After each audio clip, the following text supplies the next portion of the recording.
Here's how to make stickers on Snapchat from your camera roll. Now, if you wanted to take a picture that you've already taken and create a sticker from it, I'll show you how to do it. But first, hit the subscribe button down below. It really helps me out. Thanks, guys.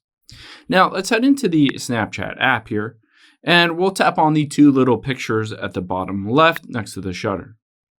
I'm going to tap on camera roll here, and I'm going to go over and just choose a picture.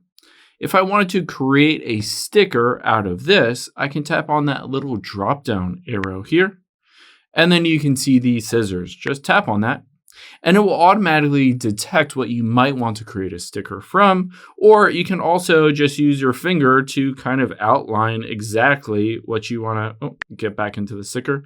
You can outline exactly what you want that sticker to be.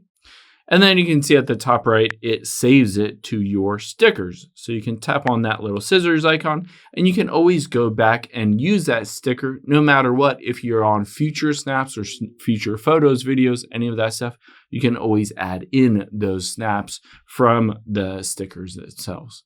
Hope this helps.